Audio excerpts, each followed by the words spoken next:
Hey, so I do buckaroos. How the heck are you? Sorry, I wasn't looking at you.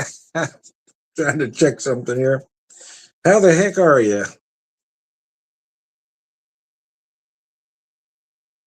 Well, it's still not popping up here for me. I don't know why.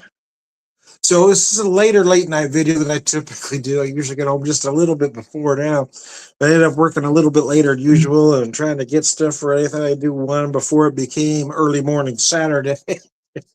Then it goes into a whole other thing, man.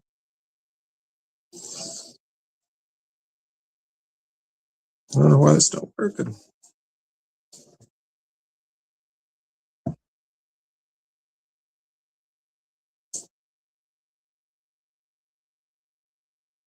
There we go. Now we're working. Just had to refresh it, I guess. Anyways, how the heck are you?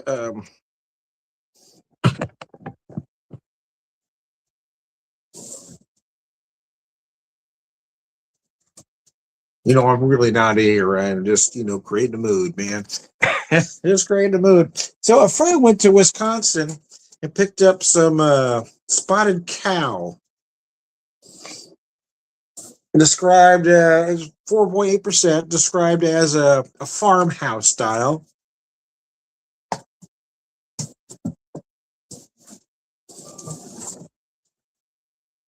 But I believe it said it used a German ale yeast, which is interesting, but nevertheless. It's a nice, easy drinker, but has a lot of flavor. And I hadn't had it in a while, so when he said he had some, it's okay. I'll take some. That'd be a good first beer.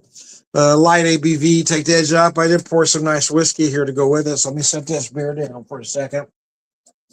I got this bottle of Buffalo Trace for my birthday back in May of last year. I still got a good. I mostly just kind of forget about it. I drink more small distillery product than the big stuff, but kind of forgot I got this one for my birthday.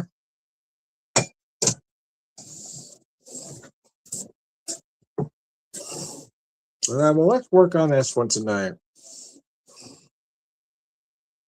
Rather generous pour. I'm feeling good about myself when I poured that much. Damn, I didn't realize what I was pouring, man. A little more than I thought, man. Anyway, Sláinte.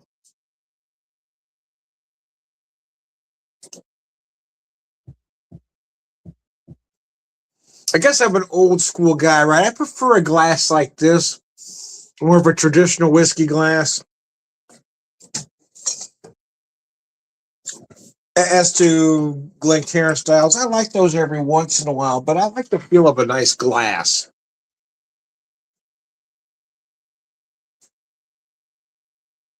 Oh, mercy. So I guess next on everybody's plate is Valentine's Day. We tend to skip Valentine's Day around here and go straight to decorating for St. Patrick's Day, but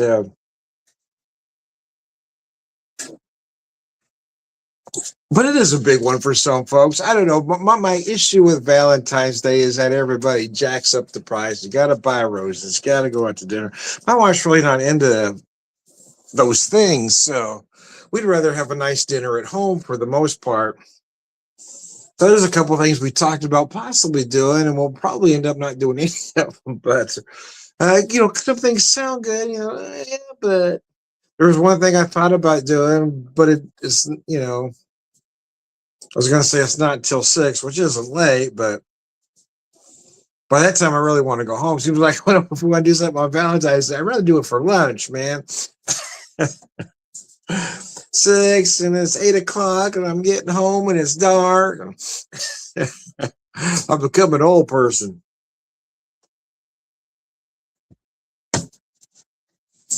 Uh, Coming up with something easy to fix of our late night dinner. We just went with baked potatoes. Really, nothing else to go with it. My wife's got a couple other things we could have on the side. Kind of just depends. And I want to try a different recipe for. In the past, we've made some buffalo chicken dip. Some days, times I've liked it more than others. So I had a different idea, changing the recipe up slightly to see how it would work.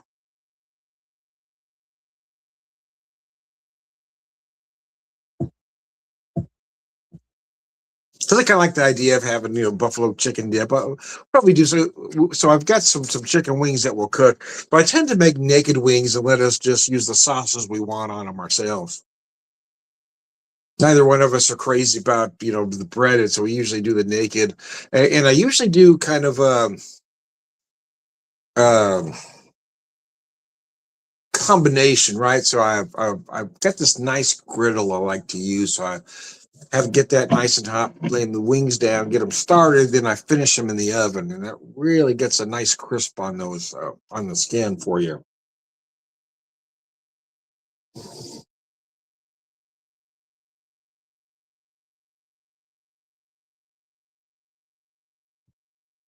And for those of you that don't pay attention, no, I don't pay that much attention. More to tell the truth, I guess there's a football game or something this Sunday that some people care about.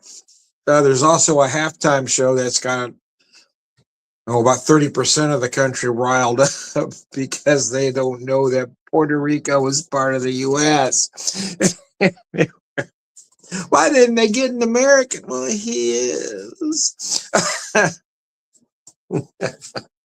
Oh man, get tired of having conversations with idiots.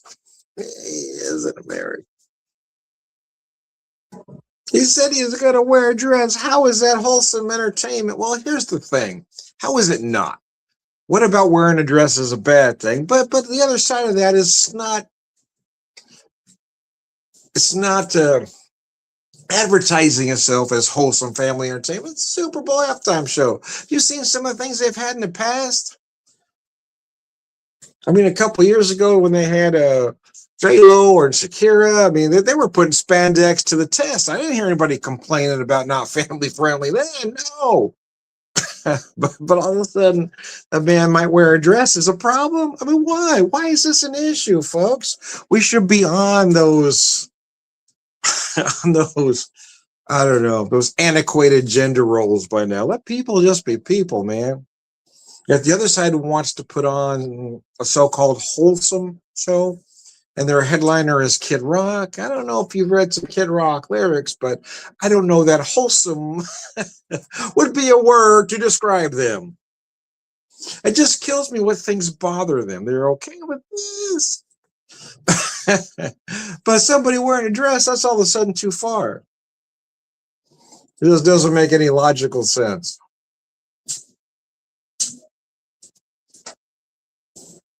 They like to cherry pick their racism and bigotry and ignorance.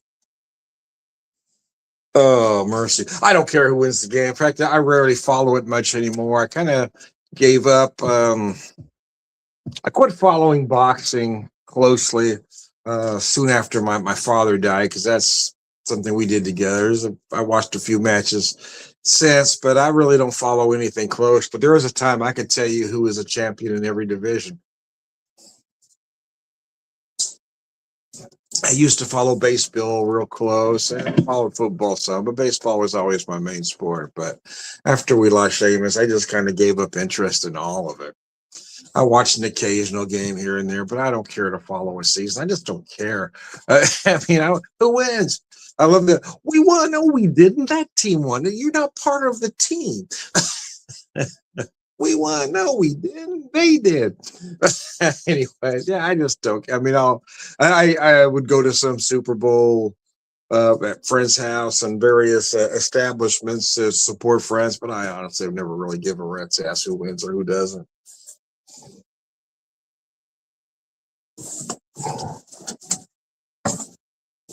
And this one even less than most. With the Seahawks and the Patriots, I mean, they might as well call it I don't give a rat's ass bowl from my point of view. Who gives a rat's ass bowl? It's on tonight. It'll be on Sunday, man. But who gives a rat's ass bowl? Nobody in America cares anymore. Unless you live in Seattle or or New England, nobody gives a rat's ass about this one. You got two little quarters of the country. The whole great big man goes, fuck. The only thing they care about is their sports book apps, right? Everybody's on a sports book app these days. In fact, if I listen to the chatter at work enough, I'm starting to think that I'm the only person on the planet that's not a gamer. It's not on a sports book app because I don't do either. I'm playing video games. I don't give a rat's ass about video games.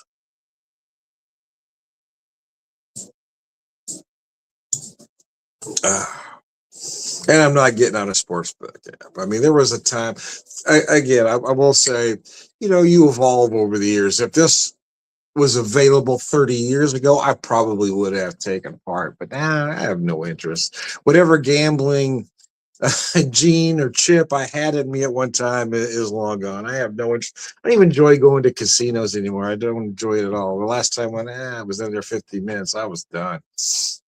It's just not fun to me anymore. Things that appeal to me are much different now. I don't know that I want to say I've outgrown it. I've just moved past it. Because some people never do. But the prevalence of sportsbook leads me to believe, I don't know how anything can be, what's the word I'm looking for? Well, not fixed. I was trying to find a word to make my point, but I'll just say it outright. I mean, it seems like everything's fixed. I think that somebody up there already knows who's going to win as these bets are being made on various sportsbooks.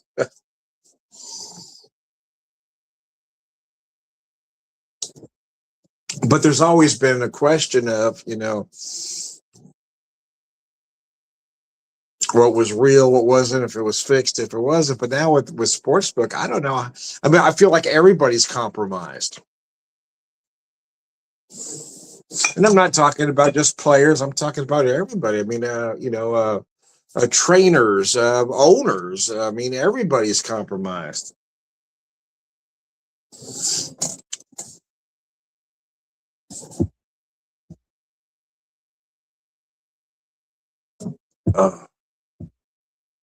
Watched an old movie the other day, The Last Boy Scout. There's a lot of things that's not realistic about the movie, I'm not going to lie, but there were some interesting points because it was talking about sportsbook back then and how it affected the game.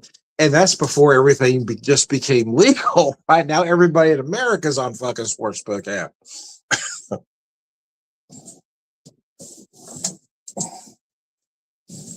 So, I mean, I don't know. I think that just questions the legitimacy of it all. That's the word I was looking for. Legitimacy. It finally came to me. It was a long day. It was a 10.5 hour day. I'm exhausted. Having 8 hours. I'm beat, man. Got my potato cooking, so I probably better wrap this up.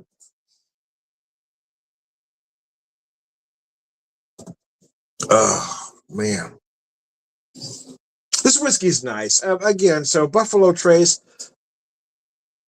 it's a nice $25 to $30 wheated bourbon. And if you're paying more than that, I think there's something wrong with you. There was a period of time where it was allocated for some bizarre reason. All of a sudden, everybody thought they had to have it. They were spending upwards of $100 or more to buy a $25 whiskey, when if they just took that $100 to whatever liquor store was close to them, they could buy an actual whiskey that was worth $100. I try to focus most of my attention on small craft distilleries. And I know that's not, that's not the mainstream. Everybody wants very specific bourbons. What cracks me up is I've got a lot of friends that love craft beer and they love whiskey. And when it comes to craft beer, they will only go to small craft breweries. But when it comes to whiskey, they will only buy name brand stuff. And I don't know how they're not able to put that together, or how they reconcile that within themselves. I mean, if you're so particular about the beer you buy, why don't you take it to your whiskey as well? And that's what I try to do. In fact, everything I have on my bar cart that is mainstream were whiskeys that were given to me as a gift. I try to buy as much small distillery product as possible. I do try to practice what I preach most of the time.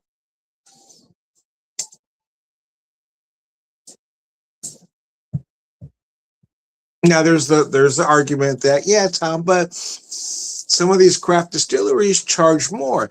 Yes, they do. Aren't you paying more for that craft beer than other beer? Again, it's that same logic. You're willing to pay more for the beer because you know what's better. So my question is, why aren't you willing to do the same for the whiskey? Well, it's not always better. You're right. It's not always better, but neither is the beer. Let's be real. Not every craft brewery is wonderful.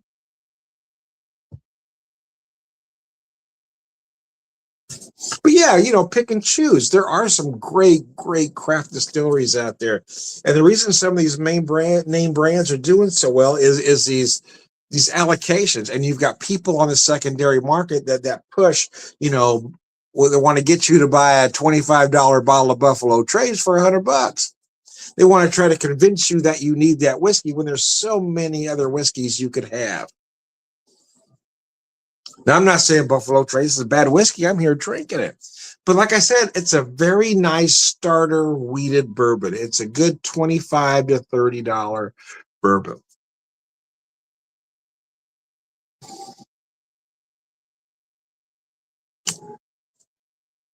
But if you're spending more than that, I mean, I don't know what the point is, right? Is the point buying good whiskey, or is the point having certain things at your bars? Look, I have this. Look, I have this. Look, I have this. And I've never been that guy. I want to buy the stuff I like, so I buy as much small craft distillery product as possible.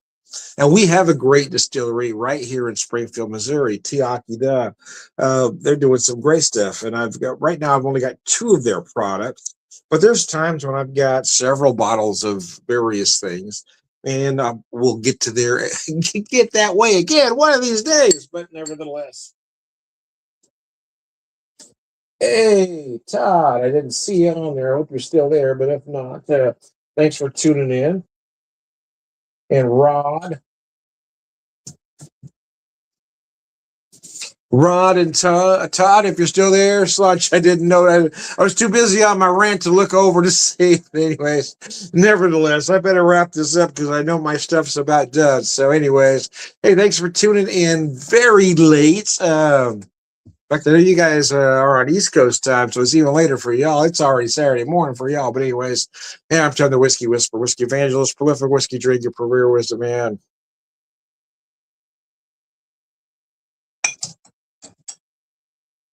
And I'm Tom the Beer Whisperer, beer evangelist, prolific beer drinker, purveyor wisdom, all around good guy.